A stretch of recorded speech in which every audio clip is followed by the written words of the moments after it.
আসসালামু আলাইকুম। সকলকে আমন্ত্রণ আনন্দ টিভি সংবাদে। আপনাদের সঙ্গে আছি আমি সুমাইয়া আজাদ।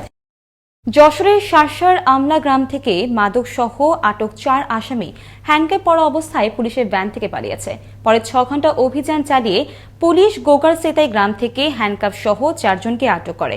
শার্শা থানা পুলিশ মঙ্গলবার আমলা গ্রামে অভিযান চালিয়ে 100 বোতল ফেন্সিডিল সহ 4 জনকে আটক করে পুলিশ ভ্যানে ওঠায়।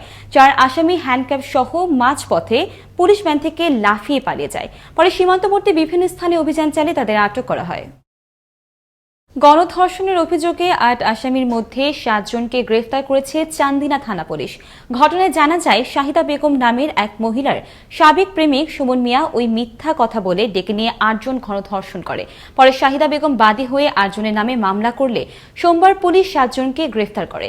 জিজ্ঞাসাবাদে আসামিরা ঘটনার সত্যতা স্বীকার করেছে বলে জানিয়েছে চান্দিনা থানা পুলিশ।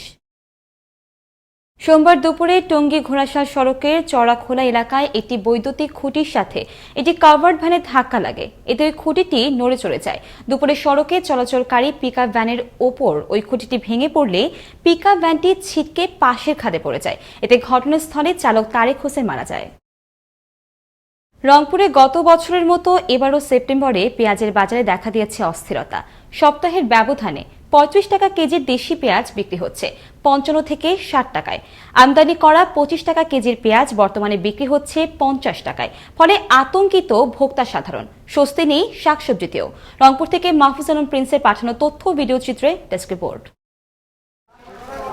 আবারও অস্থির হয়ে উঠেছে পেঁয়াজের বাজার। গত বছর সেপ্টেম্বর থেকে বাড়তে থাকে পেঁয়াজের দাম। এবারও পেঁয়াজের দাম বাড়তে শুরু করে ভারতীয় পেঁয়াজের দাম বাড়ার কারণে। রংপুর সিটি বাজারে প্রতি কেজি দেশি পেঁয়াজ বিক্রি হচ্ছে 50 টাকা কেজি দরে। 15 দিন আগেও যা ছিল 25 টাকা। সপ্তাহের ব্যবধানে দাম বেড়েছে কেজি প্রতি 20 থেকে 30 টাকা করে। বাজারে নতুন আসা সিমের কেজি এখন 100 টাকার উপরে। বাজারে খুচরা পর্যায়ে মরিচ, ঢেঁড়স, বেগুন, লেবু, পটল, কচুরলতি ও শসার মতো সবজি বিক্রি হচ্ছে 50 থেকে 100 টাকার মধ্যে। শেষ পর্যন্ত পেঁয়াজ সহ এই সমস্ত পণ্যের দাম কোথায় গিয়ে ঠেকে তা নিয়ে শঙ্কিত ক্রেতা সাধারণ। মনে করেন পাইকারি নিলাম 25 থেকে 24 টাকা, এখন আমাদের কিনতে হচ্ছে মনে করেন 45 থেকে 48-50 টাকা মতো কিনতে হচ্ছে। গত সপ্তাহের চেয়ে এ সপ্তাহে পেঁয়াজের দাম একটু বেশি।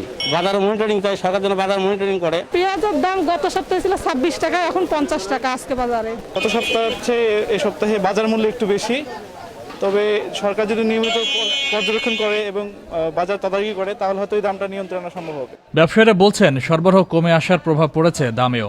ভারতীয় পেঁয়াজের আমদানি কম হওয়ায় দাম বেশি, আর এ কারণেই রংপুরের বাজারে পেঁয়াজের দাম গেল 15 দিনে দ্বিগুণ বেড়েছে বলে দাবি ব্যবসায়ীদের। তো আমদানি যদি বেশি হয়ে থাকে, ওখান থেকে যদি রেট বেশি আকারে হয় তাহলে আমরা বেশি দাম।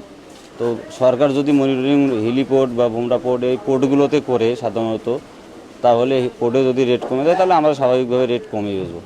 22 টাকা 23 টাকা কিনলাম, 24-25 টাকা 26 টাকা বেচলাম। এত ডাবল দিন যাচ্ছে, ডাবল হচ্ছে, দিন যাচ্ছে, ডাবল হচ্ছে। এত জিনিসের দাম ডাবল হয়ে ব্যবসা বাণিজ্য হারে গেছে। শুধু পেঁয়াজ নয়, বাজার চড়া প্রত্যেক রকমের সবজির বাজারে। করোনার ভয়াল থাবার প্রভাব আর বর্ষাকে পুঁজি করে অসাধু ব্যবসায়ীদের নিয়ন্ত্রণ করে বাজার মনিটরিং ব্যবস্থা জোরদার করলে ফিরে আসবে বাজারের স্বস্তি, এমনটির প্রত্যাশা রংপুর নগরবাসীর। ফয়সাল মাহমুদ, আনন্দ টিভি, ন্যাশনাল ডেস্ক। নড়াইলে বিদ্যুতায়িত হয়ে ইয়াসিন নামে এক যুবকের মর্মান্তিক মৃত্যু হয়েছে। সোমবার লোহাগড়া পৌর এলাকায় রাজপুর গ্রামে এই দুর্ঘটনা ঘটে। তৎক্ষণিক লোহাগড়া ফায়ার সার্ভিসের কর্মীরা তাকে লোহাগড়া উপজেলা স্বাস্থ্য কমপ্লেক্সে নিয়ে আসলে কর্তব্যরত চিকিৎসক তাকে মৃত ঘোষণা করেন। নওগাঁ সাপাহারে 7টি চোরাই মোটরসাইকেল উদ্ধার সহ আন্তজেলা মোটরসাইকেল চোর চক্রের একজন সক্রিয় সদস্যকে আটক করেছে পুলিশ। পুলিশ জানায়, বিভিন্ন স্থান হতে চুরি যাওয়া মোটরসাইকেল উদ্ধারের অভিযানে সিসিটিভি ফুটেজের সূত্র ধরে উদ্ধার অভিযান মোটরসাইকেল উদ্ধার সহ আটক করা হয় তাকে। আটককৃতকে আদালতের মাধ্যমে নওগাঁ জেল হাজতে প্রেরণ করা হয়েছে বলেও নিশ্চিত করেছেন থানার ওসি আব্দুল হাই। এই ছিল এখনকার মতো। আনন্দ টিভির সংবাদ দেখুন প্রতিদিন বিকেল 5:30 এবং রাত 9:30। করোনা থেকে আপনি এবং আপনার পরিবারকে সুরক্ষিত রাখতে স্বাস্থ্যবিধি মেনে চলুন। আনন্দ টিভির সঙ্গে থাকার জন্য সকলকে ধন্যবাদ।